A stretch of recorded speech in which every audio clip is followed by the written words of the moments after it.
Do you notice that not hesitating when you make choices is a really big part of the game? So even though you know you made a wrong choice, you did it without hesitation. Because if you keep doing things without hesitation and start making better choices, you start making the right choices while being sure. Because what I notice sometimes is you try to do something, and even though you get better, because you know there's more possibilities, you start to hesitate about the choices you make and you don't fully commit. Did you have to go through the journey of not hesitating about the choices, or have you always been completely sure about all the choices you made? I think it's about the information that you have and about the level of conviction, because you have to be convicted about something, right? You have to put your chips on the table about something. And the last thing you want to do is live the what if game. I can always make more money, right? I by no means am I advocating, hey, if you have $5,000 in the bank, go put all of your money in crypto. No, go learn how to make money. Go learn how to develop cash flow. Go learn how to build a business. I had enough money whereby if I lost that money in crypto, I knew I was going to make it again. But it was a bet I was willing to take. And I took the bet and it worked.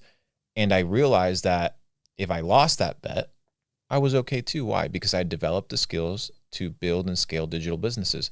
So it wasn't a confidence on the decision. It was a confidence in my ability to make decisions based off of the skills that I had developed. And if the decision doesn't play out, that's okay, because I have developed the skills and I have trust in who? Myself. I'm going to fuck up, but it's all a game of probabilities. It's not a game of luck. And you have to increase your probabilities by increasing your skill set. And that's what a lot of people don't do. They don't work and they don't increase their skill set. Leonardo da Vinci famously said, God will sell you anything at the price of labor. And that is true. So what you have to do is, if you want something, you have to work for it. And most people that think that the world is based off of luck have never truly worked for something.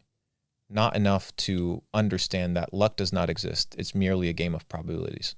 You work hard, you work more, you work longer, and eventually you can increase your odds of success. Then I really wonder how you look at, like, for example, we've spoken to some entrepreneurs that tried their whole life and had maybe a bit of success or touched their first million, then all lost it, and then never got to the point of the success where they can die happy or die satisfied. Where do you think those types of people go wrong? Because they seem to be working hard, or at least they think. What is the thing that they're not doing correct, or what's going wrong in them not succeeding in what they want to reach? Just because you're busy doesn't mean you're productive. True. And a lot of people think that because they're busy, they're actually productive. I can see a lot of entrepreneurs, see how they conduct their daily lives, look at their daily habits, and realize if they're going to be successful or not. Why? Because the allocation of time, which is one of the resources that you have, the allocation of energy, another resource that you have, and the allocation of attention, another resource that you have, are dispersed, and they are dispersed everywhere. There is no sort of focused attention towards an objective. So everybody that says, oh no, I'm working hard, I keep trying, I'm always educating myself, I'm investing my time wisely. If you actually evaluate these people's lives, you would realize that it's bullshit. Because most people waste time, they waste energy, and they waste attention. But if you could focus energy, time, and attention in the development of your character, in the development of your relationships, in the development of money-making skills, there's skills that help you make money. Making money is a skill. If you don't make money, you have not developed the skill of making money. And for you to consider that you have is a lie. So if you look at your bank account and your bank account reflects X amount of balance, it's a direct correlation on your level of skill when it comes to making money. If it's low, well, my friend, you don't know how to make money. If it's high, my friend, you know how to make money. And there's different proportions and different levels to that. Now, there are instances of luck. I'm not saying that luck doesn't exist, but I also understand that I can create my own luck by increasing my odds of success. Who I surround myself with, what I listen to, how I educate myself, who I listen to, what I do with my daily habits.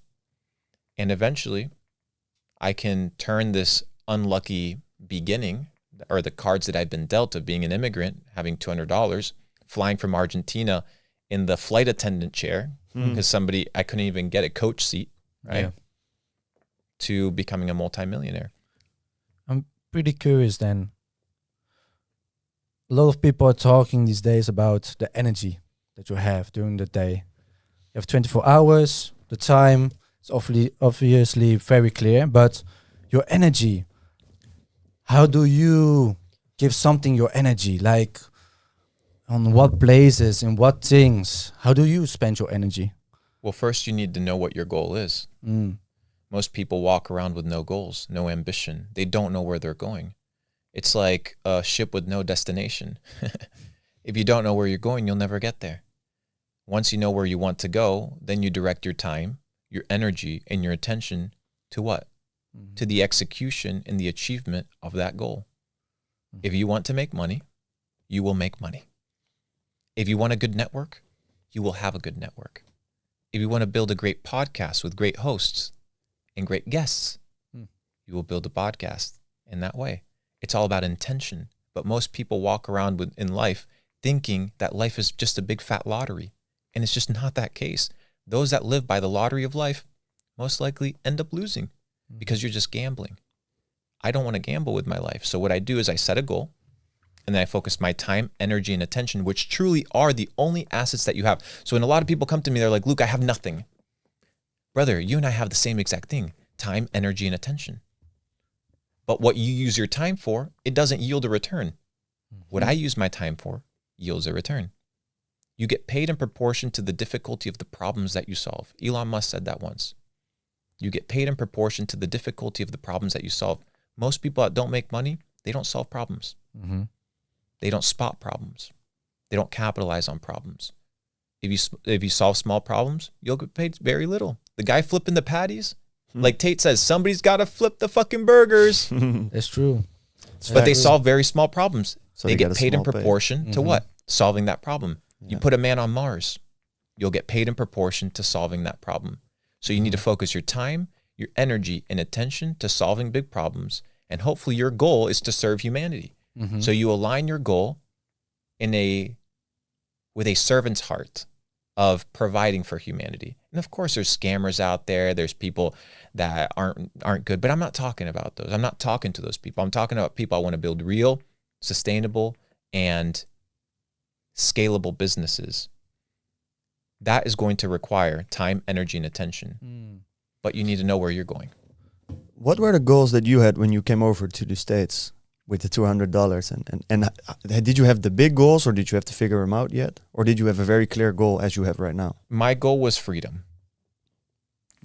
That's it. And I had freedom when I was living in my brother's apartment, spending $200 a month in rent, sleeping on his couch. I had freedom. Now, freedom needs to be earned, but it also needs to be maintained. Naval Ravikant famously said, people that live beyond their means do not experience peace. Then he says, people that live below their means will experience a level of peace that those above their means will never experience. So freedom can be experienced. You don't have to be making a ton of money. So my objective was freedom, right? And I achieved that by sleeping $200 a month on a couch to then focus what? My time, energy, and attention to making more money. But a lot of motherfuckers live beyond their means. Their time and energy and focus is what? Spent on paying their bills. They're in a relationship that's toxic, that is not supporting their endeavors and their goals. So they spend their time, energy, and attention supplying that person. Their friends, right? They're not good friends. So they spend their time, energy, and attention with people that are not ROI positive. And their daily actions and their habits, right? They spend their time, energy, and attention on those things that yield no result. I had good relationships, good friendships, good networking, good habits, and I lived below my means so that I could focus my time, energy, and attention on making money.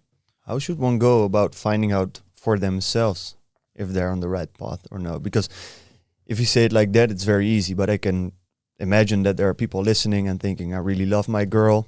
We fight sometimes, but then she makes me happy sometimes as well. Do I need to skip her or do I need to stay with her? So how do you go about finding out for yourself if you're allocating your time right, if you're with the right person? How do you figure that out?